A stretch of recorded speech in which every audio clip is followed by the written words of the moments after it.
अब तो आपको मुझसे कोई शिकायत नहीं है ना? नहीं, बस अब तुमने अपनी जबान को लगाम जो लगा दी। जब से मुझे पता चला है कि मैं माँ बनने वाली हूँ, तब मुझे समझ आई है कि ममता क्या होती है। अच्छा मुझे बताएं, अब आपको चलने फिरने में तो कोई दिक्कत नहीं होती ना? हाथ में भी मजबूती आ गई होगी। हाँ, अल्लाह का शुक्र है, अब तो ठीक हूँ मैं सोचती थी कि पता नहीं मैं अपने पोता पोती को गोद में उठा भी सकूंगी कि नहीं। अब खूब खेलिएगा अपने पोता पोती के साथ। इंशाल्लाह। अब मुझे ये बताओ सायरा कि तुमने अपने मैके से ताल्लुक क्यों तोड़ा?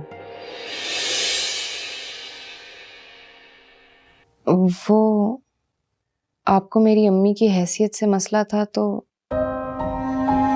मैंने मैका ही छोड़ दिया। अरे नहीं बेटा, वो मेरी भूल थी। तुम्हारी अम्मी तो बहुत अच्छी औरत है। मैं मुकम्मल तौर पे ठीक हो जाऊं ना तो मैं खुद जाऊंगी उनके पास। वो बस ऐसा बीमारी में लगता था कि बस दुनिया ही रुक गई है, दिलो दिमाग काम ही नहीं कर रहा था बिल्कुल। और तुम्हें पता है, मेरी जो हाई क्लास फ्रेंड्स है ना, उनमें से किसी ने भी एक के बाद दूसरी दफा मुझे पूछा नहीं पलट के। अम्मी तो रोज पूछती थी आपके बारे में। जब भी कॉल करती थी तो आपके लिए, मैं ही उन्हें मना कर देती थी। अरे बेटा, ऐसा क्यों किया तुमने?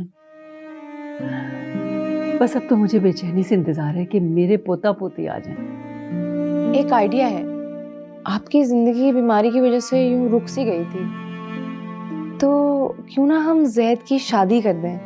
आपकी जिंदगी में हलचल आ जाएगी। आइडिया तो बहुत अच्छा है, मगर अब ये तुम्हारी जिम्मेदारी है। जी, चाय पीते हैं, मैं चाय बनवाती हूँ। अरे नहीं बेटा, अब इस हाल में तुम्हें जूस पीना चाहिए। ठीक है। सुरैया, सुरैया। अब इस जैद मुसीबत की शादी हो और मेरी जान छूटे।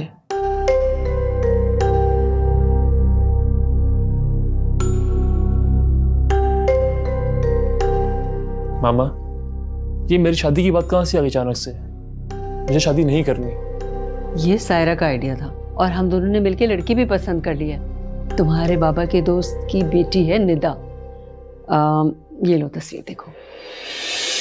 जो भी हो, मुझे क्या, मुझे शादी नहीं करनी। तुम शादी करोगे, ये फैसला हो चुका है, और हमारे साथ जाओगे लड़की देखने। तुम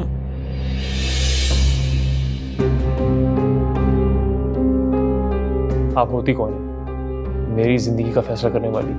मैं कौन हूँ तुम अच्छी तरह जानते हो। सायरा, ये उस बेवफा के चक्कर में मजनू बना फिरता है, जो कि अब 2 बच्चों की माँ भी बन चुकी होगी।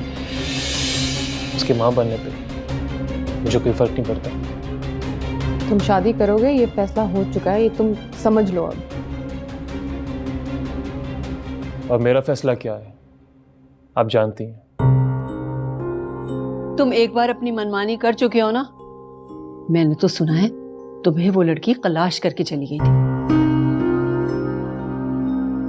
कब तक छुपती हूँ मुझसे, लेकिन आज मेरे सामने है।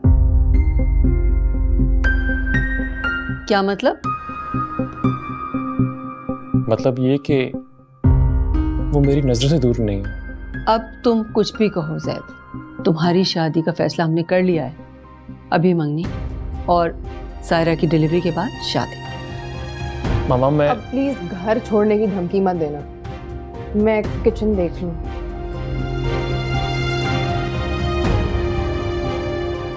मामा, आप तो इसको देखना पसंद नहीं करती थी, और अब पसंद करने लगी हूँ। बस तैयार हो जाओ अब शादी के लिए तुम।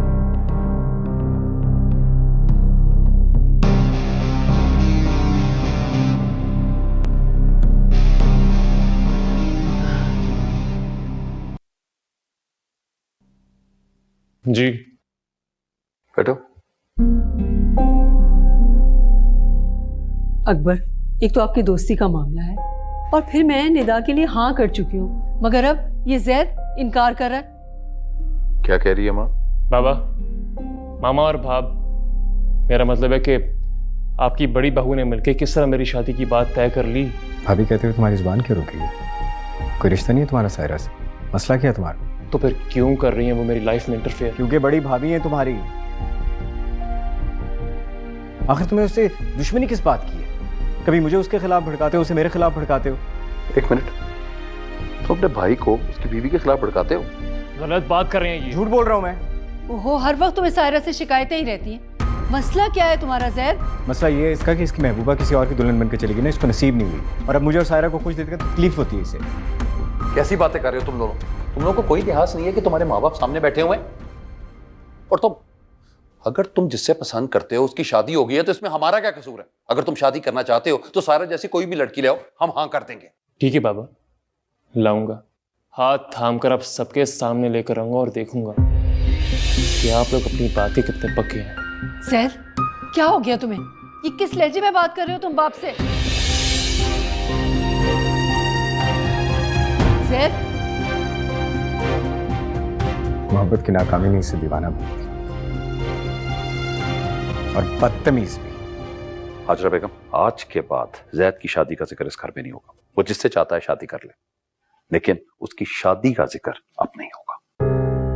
अकबर, आप भी ज़ैद को समझा दीजिएगा कि वो जिससे प्यार करता था ना, उसकी शादी हो गई है, वो किसी और की बीवी बन गई है, और मैं किसी तलाक़ याफ्ता को अपनी बहू हरगिज़ नहीं बनाऊंगी। समझा दीजिएगा उसे। अच्छा मामा, प्लीज़ आप ज़्यादा टेंशन ना लें, ठीक हो जाएगा। आप प्लीज़ अपनी तबीयत ना ख़राब कर लीजिएगा।